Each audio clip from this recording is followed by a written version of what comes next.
Ketua Umum PP Muhammadiyah periode tahun 2005 sampai tahun 2015 Din Syamsuddin meminta agar Muhammadiyah menolak tawaran izin tambang yang akan diberikan oleh pemerintah.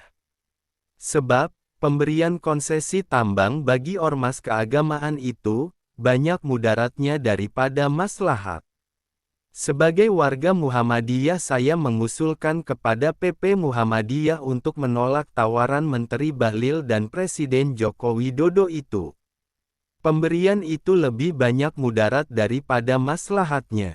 Muhammadiyah harus menjadi penyelesai masalah bangsa, bukan bagian dari masalah, kata Din. Selasa tanggal 4 Juni tahun 2024 dikutip dari laman muhammadiyah.or.id.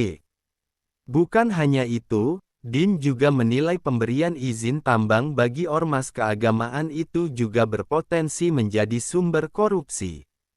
Wewenang pemberian IUP izin usaha pertambangan sebagai sumber korupsi, kata Din yang juga menjabat Ketua Pimpinan Ranting Muhammadiyah Pondok Labu Jakarta itu. Din menjelaskan, dia husnuzon berbaik sangka pemberian konsesi tambang untuk ormas keagamaan seperti NU dan Muhammadiyah dapat dinilai positif sebagai bentuk perhatian pemerintah kepada mereka. Namun hal demikian sangat terlambat, dan motifnya terkesan untuk mengambil hati. Maka, suuzon berburuk sangka tak terhindarkan, katanya. Dia bercerita, sewaktu menjadi utusan khusus Presiden untuk dialog dan kerja sama antar agama dan peradaban yang ditunjuk langsung oleh Presiden Jokowi, dia mempersyaratkan agar Presiden Joko Widodo menanggulangi ketakadilan ekonomi antara kelompok segelintiran yang menguasai aset nasional di atas 60% dan umat Islam yang terpuruk dalam bidang ekonomi. Presiden menjawab bahwa hal itu tidak mudah. Saya katakan mudah seandainya ada kehendak politik political will. Yang saya mintakan hanya pemerintah melakukan aksi keberpihakan dengan menciptakan keadilan ekonomi dan tidak hanya memberi konsesi kepada pihak tertentu, tuturnya. Juga dia minta agar mau menaikkan derajat 1-2 pengusaha muslim menjadi setara dengan Taipan. Menurutnya, itu perlu agar kesenjangan ekonomi yang berhimpit dengan agama dan etnik tidak menimbulkan bom waktu bagi Indonesia. Kini tiba-tiba kehendak politik itu ada lewat Menteri Bahlil.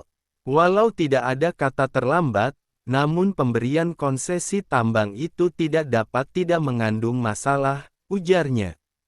Menurut dia, pemberian konsesi tambang kepada NU dan Muhammadiyah tetap tidak seimbang dengan jasa dan peran kedua ormas Islam itu. Tetap tidak seimbang dengan pemberian konsesi kepada perusahaan-perusahaan yang dimiliki oleh kelompok segelintiran tadi. Din memberi contoh, satu perusahaan seperti Sinarmas, menguasai lahan walau bukan semuanya batubara seluas sekitar 5 juta hektare. Bahkan dunia minerba Indonesia dikuasai oleh beberapa perusahaan saja. Sumber daya alam Indonesia sungguh dijarah secara serakah oleh segelintir orang yang patut diduga berkolusi dengan pejabat.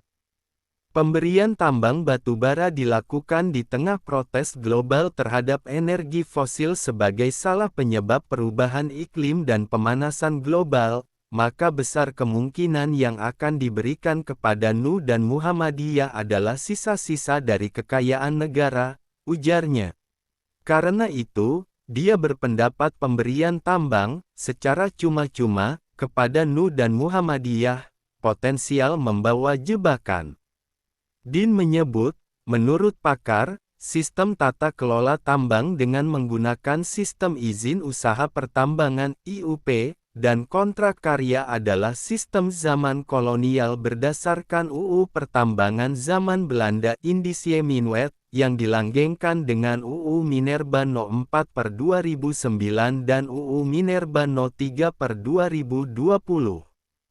Sistem IUP ini tidak sesuai konstitusi, tidak menjamin bahwa perolehan negara harus lebih besar dari keuntungan bersih penambang. Bahkan, Sistem IUP selama bertahun-tahun terbukti disalahgunakan oleh oknum pejabat negara yang diberi wewenang mulai dari bupati, gubernur, hingga dirjen dalam mengeluarkan IUP. Wallahu a'lam bishawab.